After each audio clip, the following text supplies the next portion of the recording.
Hello students, in tomorrow's class we will be talking about the conservation of energy.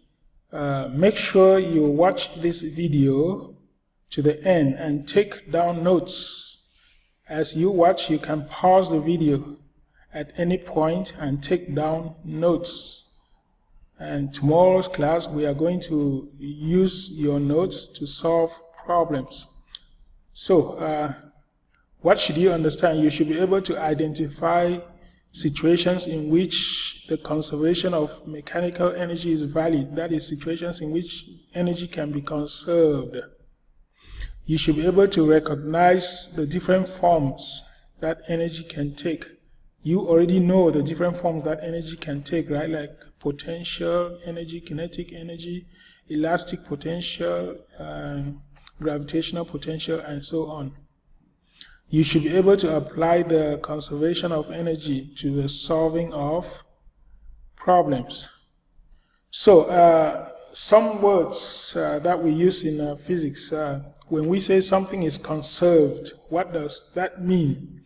When we say something is conserved, when we say something is conserved, what we mean is that this thing does not change over time. It remains constant. It can change from one form to another, but the total amount remains constant.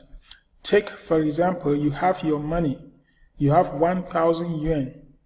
You can use that 1,000 yuan to buy a coupon for your canteen, to eat food in the canteen. You put it in your cart. In your cart, there is 1,000 yuan, right? You can take it back outside. You can take it back and change to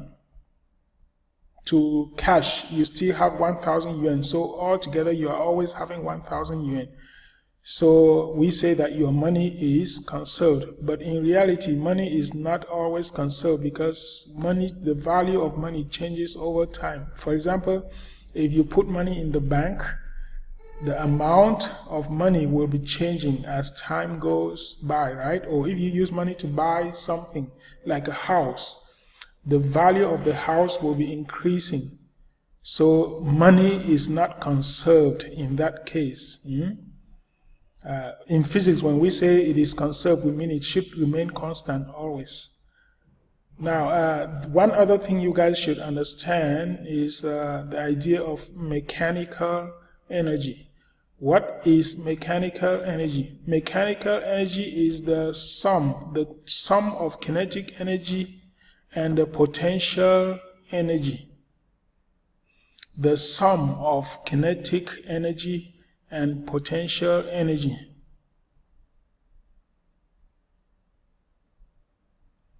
On an object. So we write it as ME equals KE plus PE. The sum of potential and kinetic energy. Of course, you remember there are many different kinds of potential energy, so you have to add all the kinds of potential energy. We call it mechanical energy. So you'd better take down this definition of mechanical energy. Now, mechanical energy is often conserved. In physics, we say mechanical energy is usually conserved. This means the total mechanical energy in an object or a system does not change. The total amount of mechanical energy remains constant. It can change from one form. For example, kinetic energy can change to potential energy, and potential energy can change to kinetic energy. But if you take kinetic plus potential, it will not change. However, remember, this is only valid in the case where there is no friction, right? So when we say a quantity is conserved in physics, you will take the initial quantity before and the final quantity, the quantity after. It should be the same, right? The quantity before and the quantity after should be the same. Okay, so let's take an example. This thing here is a simple pendulum. As this simple pendulum is swinging, going back and forth. What we find is that the energy of the simple pendulum is changing forms from one form to another. For example, its GPE is not the same at all points, right? Its KE is also not the same at all points. Okay, let's examine the different positions of this pendulum.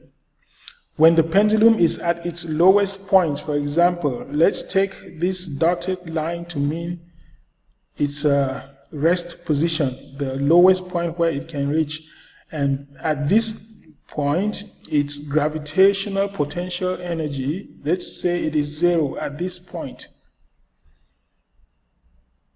When the pendulum arrives this point, it is moving very fast, so its kinetic energy is very high. Now, when the pendulum swings to its maximum position on the left, as you can see that it is higher. It has moved a certain distance up from the 0 GPE level. So it has some GPE at this point. But if it is at this highest point, it will have to stop and then before it comes back, right? And before it swings back to the other side. So when it stops here, its KE is 0. So the amount of GPE it has here is the same as the amount of KE that it had at this rest position. And then the pendulum swings back again to the rest position. Its GPE will change back to its KE. And at this point again, all of the GPE that it had at the original point has changed to KE, so it's moving very fast at this point. So we would call this point the maximum kinetic energy, but minimum potential energy, meaning the potential energy is 0 and the kinetic energy is the maximum value.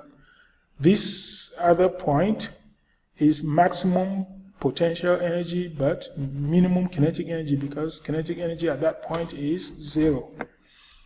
Then the pendulum swings, say, to some point here. Its potential energy is not 0 at this point, and its kinetic energy is also not 0. But if you add the kinetic energy plus potential energy, you will get the same value that you had at this point. Then it swings back to its maximum point again.